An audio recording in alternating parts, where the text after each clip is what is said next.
Oluvannyuma lwa Hajati Zula, Fifi da Queen ne ttiimu yaabwe bonna okufiira mu firimu yaabwe, kakati batandise okuta obutambi bwe tuyinza okugamba nti baabupangiridde mbu bongere okulumiriza Haji nti ddala yalya. Kakati akatambi kano ngenda kubeera nga nkakuzanyira naye nga nkusaba likinga vidiyo eno naawe atanaba kusubscribe nga nkusaba osubscribinge. Kankuwa akatambi.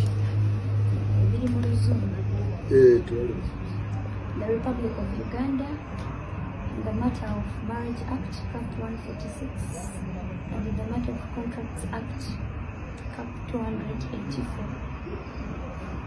Agreement, stroke lift deed. This agreement is made this first day of October 2024 between Mwizerwa Ali, hearing after that was the first party, and that Zula, hearing after that was the second party. It is hereby agreed as follows. Number 1, that the first party donates to the second party property situated at Mutundu behind the police post opposite the Muda Hotel. That the same property shall be for the benefit of the second party and their 2 children in the first party, namely Mwizerwa Swai and Mwizerwa Deborah. Number 3, that the first party shall and hereby donates a donation of 15 million in cash and 5 million to be donated within 5 days from the date of the execution of this agreement.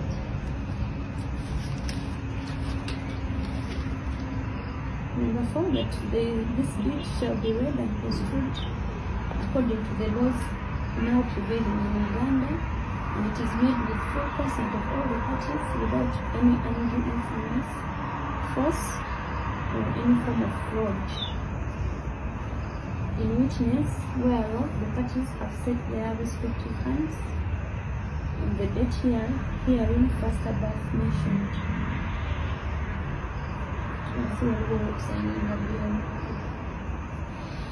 Mwizerwa Ali along with Wajosainina Zura, then the witnesses, no chairperson of the ceremony.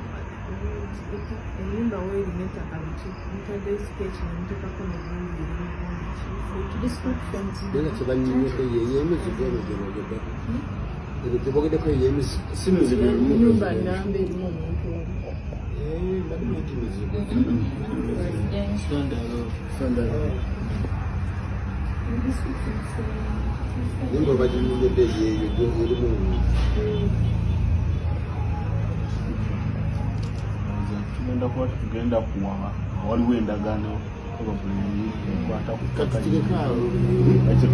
lwaki documents zino wazikuwata tuzaataki mbadde ngamba muyinza era ngenda kumuwa endagaano kwenagulira tujagala ekidda gyataki. Kansubire mujjukira sitole eno gye yatandikira nga Haji Ali bakamukwata. Waliwo propaganda ba tiimu Hajati Zula gwe batambuzanga nga bagamba nti Haji Ali bw'aba ddala teyalya, lwaki baatuula wansi ne bakola endagaano ewa Hajati ennyumba ne Nisha ne bamuwa miliyoni 2. Kakati keekano akatambi ke baatadde. Bw'oba ojjukira bulungi sitole gye yatandikira nga Nisha bamuwambo miliyoni 2 okusobola okusirika biri okubivaako, ne maama ne bamuwa ennyumba. Ebyo ndowooza mujjukira bulungi sitole eyo gye yatandikira. Kakati keekano akatambi ke baatadde okwongera okukakasa nti ddala ebintu Haji Ali yabiwa Hajati Zula ne sente n'aziwa Nisha. Kati nga baagala okukakasa bw'abanga ddala teyakabasanya Nisha, lwaki yali abawa ebintu bino. Nga bata akatambi kano beerabidde nti ne famire ya Haji Ali yavaayo neeyogera ku nsonga zino, negamba nti Hajati Zula yali amaze okutiisatiisa Haji Ali nga bwagenda okumusiba, nga bwagenda okuvundira mu kkomera. Musajja wattu nga bwe mumanyi bwali omugonvu, n'agonda n'avaayo n'akkiriza miliyoni ze 2 azikwate aziwe Nisha, then n'ennyumba agikwate agiwe abaana be, lwakuba Hajjati Zuula mbu yali ayagala ennyumba eyo bagiteeke mu mannya ge n'endagaano bakole yantunze nti Haji Mwizera aguzizza Hajjati Zuula. Kwegamba embeera eyo ye yabaleetera okukyankalana okukakkana nga Hajjati Zuula atabuse ng'agamba nti ebintu bw'oba bitadde mannya g'abaana kitegeeza tebiba byani, tebiba byange. Era bw'atyo ne yeeyongerayo ne yeeyongerayo n'omusango n'agenda n'amuloopera kwe kumulaba ne mawulire ng'azze mbu okulabisa Haji Ali. Kakati akakatambi ke basoose okubeera nga bata kyamukisa mulungi kagenza okututuukako nga already baganda ba Haji Ali byonna ebyo babyogerako dde. Obutambi obwo gye buli baabukola ne bagamba nti akakatambi okakola oba okutuula okukola endagaano ezifaanaganako bwe zityo nga Haji Ali Mwizera asasula ssente ezewa Nisha nga ne Hajjati Zuula amuwa ennyumba, baali bamaze okumutiisatiisa nga bwe bagenda okumusiba nga bw'agenda okuvundira mu kkomera.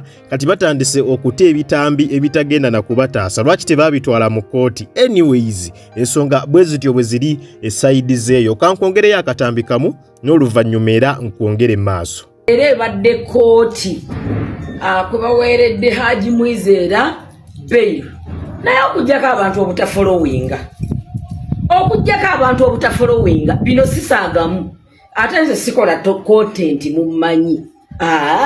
Njogera kintu kiririyo. Nakola video luli olunaku luli lwe bamuzaayo mu kkomera.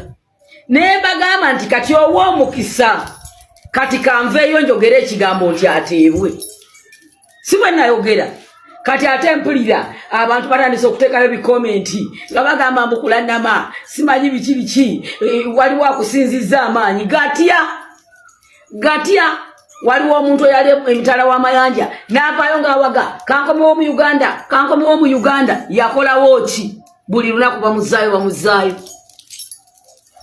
Buli lunaku bagenda beetegese. Abamu ne bagati katugula tiketi z'ennyonyi, abalala nti ndese emmere ngiboobezza, abalala ku TikTok ne beesiba ne bazina amazina. Ebyokuta Haji Mwizera tebikola mawulire. Munnayuganda ali tabadde wakufiira mu kkomera. Ebintu ebyo njagala mu byawule basabo ne bannyabo. Ne bagamba no, Munnayuganda bamuwe bail. Oba bamuwaayiriza obanga kituufu yakwata omwana bamuwe bail awoze ng'ava ebweru. Kubanga muntu mukulu ate wabuvunaanyizibwa.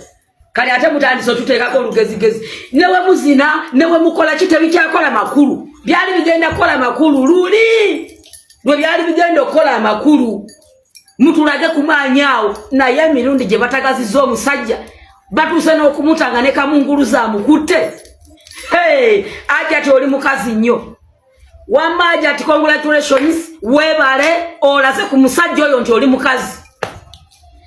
Abalidde enguzi batunze obuyumba bwe musajja wattu babumali sente zonna baziridde bazimazeewo. Hajjati oli mukazi nnyo, nze ndi mabegawo, ate ndi mabegawo forever and over. Naye Haji ekyokumuta tetukinaako buzibu bamute. Naye era ow'omukisa omukazi yakeera ku makya n'asamira aliko emisambu abalongo n'amayembe. Era namala kwogera muddayo mu vidiyo zange mabega n'embaga ku luno bambi kanve ku kiraalo. Omanya omukazi omuyima nga yakutuulidde ku kiraalo bw'ati my friend ekisoboka n'amaze kusituka. Ebyo ebintu byamu tebikyakola mawulire, ne bawogana ne baasama. Katonda abajjajja bampere nnyo omukisa. Yes, butereevu yonno. Oyo yesenga kulannama naye ekyewunyisa ku luno bajjajja bandibanga tebaakoze. Embeera bwetyo bweri ku Jika Media kwokyali nkusaba subscribinga gwatannaba. Nawe atannakwata mu kigalawo okulikinga video eno nkusaba muno obwewombeefu obeere nga ogirayikinga ku ssaawa eno yennyini. Tiimu Hajjati Zuula batandise okulya ebigambo byabwe. Batandise okukyusakyusa statements. Okusinziira ku statements ze baali boogera mu kusooka zitandise okukontana ne statements ze bali mu kwogera kati. bw'oba ojjukira abakyala bano nga Ssenga Kulannama bayogezanga maanyi, bayogezanga kifuba Aji alina okusibwa, Aji twagala justice ya Nisha, bayogeranga ebigambo bingi nnyo nga bw'okiwulira. Naye omuntu ow'omukisa, omuntu aliko Katonda, bino byonna tabimanyi. Omusango guno kye mulina omumanya abasinga baagutambulira. Mwabalaba video ze nabaleeteranga ez'aba Nnaalongo Kitone ng'ali eyo mu kyalo ng'agamba nazzeeko eno mu kyalo ku mpewo z'ewaffe, simanya omusango tugenda gukolako, Aji alina okuvundira mu kkomera. Bividiyo mwabirabanga nabibaleeteranga, kakati bonna byabakalidde ku matama era batandise okubeera nga bwe batyo balya ebigambo byabwe. Bannange tozannyisanga omuntu aliko Katonda. Ensonga ng'ogiraba ddala erimu Katonda oba osaanye okulabika nga ogyesonyiwa, ogivaamu, kubanga Katonda temusobola kusinga Katonda na bintu byammwe bino. Ojja tunuulira bano abasinze okubeera ku sayidi eya Ajati Zuula babadde basamize nnyo naye omusango guleka gubalemye. Kati nga Ssenga Kulannama ng'abadde ayogera nti ye mu buyinza bwe Aji ali tasobola kufuluma, mu buyinza ku mpewo z'alina Aji ali tasobola kufuluma kkomera. Wali Nnaalongo Kitone ye ng'akwata zi video ng'ali mu kyalo nti nazze no mu kyalo ewaffe omusango ogwo gugenda Aji ali agenda kuvundira buvundizi mu kkomera. naye byamukalidde bukalizi ku matama. In fact yasirise tannakola na video yonna, nejjo teyalabiseko ku kooti. By the way, nejjo teyabaddeyo ku kooti, alinga yabadde akirabye nti ddala omusajja leero bayinza okumuta ne tuswalira awo. Kati bonna batandise kwekwasa, ffe twagala justice ya Nisha, twagala justice ya Nisha, na mukwano naffe tugyetaaga kuba Nisha waba yakozesebwa twetaaga okufuna ddala omuntu eyakozesa Nisha. Naye gwe tumanyi obulungi nti yandibanga si Aji Ali, kitegeeza waliyo omuntu omulala, oba Nisha abadde na boyfriend, oba Nisha bino ebyogerwa mbu simanya abasajja ba Ajati Zuula abalala be bakozesa Nisha. Twetaaga justice eya Nisha, wabula temugenda funa justice ate nga tulina omulala gwe tunyigiriza gwe batadde mu kkomera atalina musango, atalina buzibu yadde n'omulundi n'ogumu. Kale embeera bwetyo bweri, naye nga yo tiimu Ajati Zuula bali mu kwekubajje, bali mu kukyukakyuka. Ani yalabye Calvin Kayanja ngenda mukuleetera mu video eddako, naye yakyuse yapapadde dda kuno kwendabidde nti abantu tebalina sayidi ebyaddala. Ate abasinga mu guno omusango bagubaddemu lwa ntalo zaabwe n'abantu balala, nti fulufiga ali ku tiimu Aji Ali Kulannama, engeri gye balina embiranye ne Maama Fiina, engeri gye bayinga Maama Fiina ate naye ali ku tiimu eri ya Aji Ali Kulannama onaaguyingiramu nga ye ali ku tiimu Ajati Zuula. Bukati bo beerimbise mu tiimu Aji Ali, tiimu Ajati Zuula, naye nga bo balwana ntalo zaabwe Kulannama Maama Fiina. Nga bonaakiraba fulufiga nani fulufiga nga alaze nti ali ku sayidi eya Aji Ali ne Nnaalongo Kitone naye n'avaayo n'alaga nti ali ku sayidi eya Ajati Zuula mu kulwanyisa fulufiga. Ndowooza embeera eyo gitegeera, kwegamba baddidde entalo zaabwe ne baziyingiza mu musango babeere nga balwanira omwo. Oli ali ku tiimu Aji Ali fulufiga, kati Nnaalongo Kitone olulaba nga oli ali ku sayidi eya Aji Ali nga naye yeerimbika mu kisango nga ajja ku sayidi eya Ajati Zuula. Tamanyi na musango, tamanyi wajja byatandikira, tamanyi mazima, naye n'asiga n'abeera ku sayidi eyo asobole okulwanyisa ani, asobole okulwanyisa fulufiga. Ekyo kyo kyeyanise lwatu era mwenna muzenga mukiraba. Naye kyamukisa mulungi nti omuntu waffe ali bweru yaweereddwa beyiro. Ekyo kitegeeza nti essaawa yonna n'emisango gijja kuggwa. Gino emisango Aji Ali agenda giwangula oba si kikooti egenda nagigoba. Katulinde tulabe biki ebinaavaayo, nenga bwe tweyongera n'okukola ki, n'okwongeramu ku kusaala omusango gwo either kooti egugobe oba Aji Ali aguwangule. Musango gwo munene era bwe gumukamu olabira ddala nga kiba kijja kugwa bubi, kiba kijja kuba kibi nnyo, naye Katonda ali wamu naye, omusango ajja guwangula oba si kiba ajja gugoba. Kale nyongera okujjukiza nti obadde ku Jika Media era nga gwe wenna atanaba kulabika nga osubscribinga, genda maaso subscribinge, olaikinge, okomentinge ate era osharinge. Teweerabira kutandinga on notification bell yo butereevu ojja kubeera nga ofuna notification buli lwembeera nga nkuteereddeyo vidiyo empya.